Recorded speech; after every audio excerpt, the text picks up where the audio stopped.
Today, we're going to learn a little bit more about Mayans of today. The modern day Maya still live within the boundaries of their old empire in Central America. This region is made up of what is now the countries of Belize, Honduras, El Salvador, Guatemala, and a big chunk of southern Mexico. Guatemala is considered to be the birthplace of the Mayan civilization and consequently still has a very active Mayan population. Of the approximately 6 million Mayas left today, the majority live there. Even though European influences changed Guatemala a lot, much of the native and historical Maya tradition has remained with its people. When the Spanish arrived in Guatemala 500 years ago, and many of the indigenous people were living deep in the mountains. This kept them isolated from the many missionaries eager to convert them to Catholicism, and also allowed them to keep much of their own culture.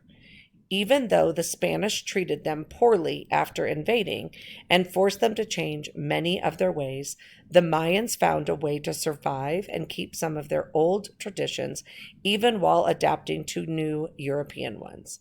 A very important part of modern Maya culture is their traditional language. Although the official language of Guatemala is Spanish, 40% of Guatemala's 11 million population still speaks the original ancient Maya language. This includes 23 Mayan dialects that the indigenous people use as their first language. Many of the Maya today speak Spanish as a second language because of contact through trade and tourism, but remain native Indian speakers. The Maya have also fought to keep in touch with their own religious traditions, keep much of their own religious traditions alive and well, even though the Spanish brought Catholicism and Christianity and forced many to convert. The Maya still held some of their beliefs. The result is that the Maya have had their own brand of Christianity, which consists of characteristics of old tribal religions and Roman Catholicism. One can, for example, often see Catholic Maya performing ceremonies that have obvious characteristics of shaman rituals. Chicken sacrifices and food offerings are witnessed in some churches. In addition, some Mayas still worship old deities like the corn god for good luck with the harvest. Other things have also remained the same. The majority, more than 60% of the Mayan people, work in agriculture and farming. The main crops are still beans, squash, and corn, and the fields are still prepared and cleared by slash and burn agriculture, just like the ancient Mayans so long ago. Much of the traditional dress and weaving is also still an established custom. New tools, materials, and items make their way into the Maya communities, but there are a lot of ancient ways of life you can still observe. Everything changed for the worse for the Maya when civil war began in the early 1960s. It all started due to the inequities for the Maya in economic and political life. In short, if you were an indigenous person, you were treated worse than others and not given as many opportunities.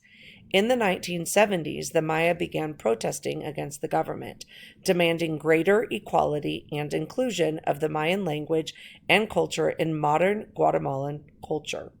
In 1980, the Guatemalan army started Operation Sophia, which aimed at destroying the protest and guerrilla warfare by targeting Mayan communities and villages. Over the next 3 years, the army destroyed 626 villages, killed or disappeared more than 200,000 people, and displaced an additional 1.5 million. While more than 150,000 were driven to seek refuge in Mexico, forced disappearance policies included secretly arresting or abducting people who were often killed and buried in unmarked graves. In addition, the government instituted a scorched earth policy, destroying and burning buildings and crops, slaughtering livestock, fouling water supplies, and violating sacred places and cultural symbols. Over 30 years later, the country of Guatemala is slowly healing from the Civil War, but its effects on the modern Maya are still visible. The Mayas still struggle to survive and often live in both poverty and isolation in the Guatemalan highlands, a mountainous area near the border with Mexico.